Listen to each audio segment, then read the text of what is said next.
ہے انٹرنیشنل جی جس کے اندر مسلمان بھی جکڑا گیا ہے، اور اس وقت جس قسم کی فہم اور تدبر کی ضرورت تھی مسلمان حکومتوں کے لیے وہ انہوں نے اختیار نہیں کیا۔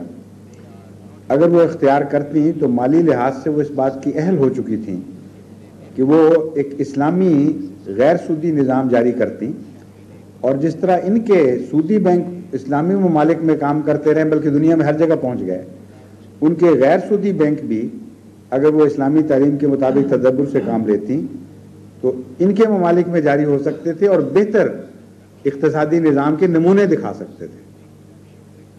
لیکن انفرادی طور پر کسی کی طاقت نہیں ہے۔ یہ جو مالی نظام ہوتے ہیں ان سے ان کا مقابلہ کرنا اور ان کے متبادل نظام جاری کرنا یہ قوموں کے ساتھ تعلق رکھنے والا مسئلہ ہے، افراد فی ذات ہی یہ کام نہیں کر سکتے۔ اس لیے اب آپ کی تجارتوں میں، آپ کی انٹرنیشنل ٹریڈ میں ہر جگہ سود تو اس طرح داخل ہو گیا ہے کہ کلیتاً اس سے پرہیز ممکن نہیں رہا، لیکن جہاں تک ممکن ہو پرہیز ضروری ہے۔ اس کے درمیان ہر شخص کو اپنا فیصلہ خود کرنا پڑے گا۔ بعض موقع پر ایک فرد کی زندگی بچانے کے لیے قرآن کریم نے سور تک کھانے کی اجازت دی۔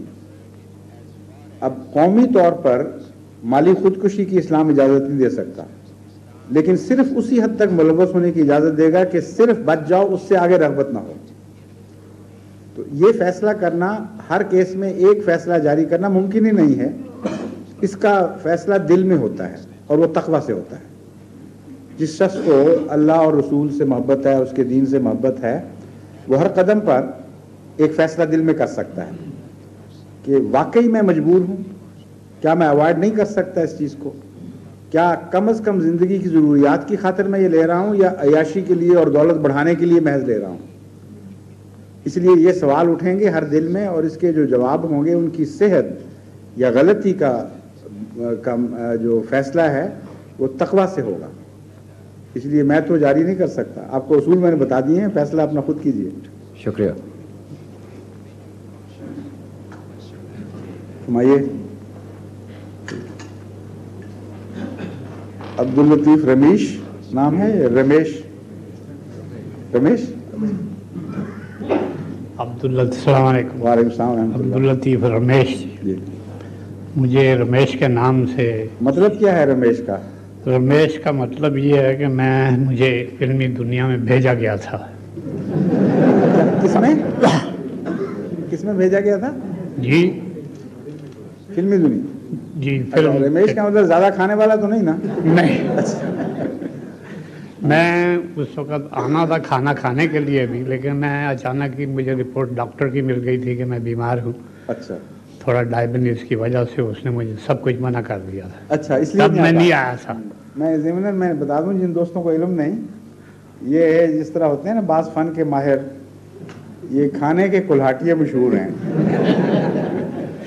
اور ان کا خیال یہ تھا کہ اس عمر میں بھی خدا کے فضل سے اتنی طاقت ہے ان میں کہ جوانوں کو ہرا دیں گے۔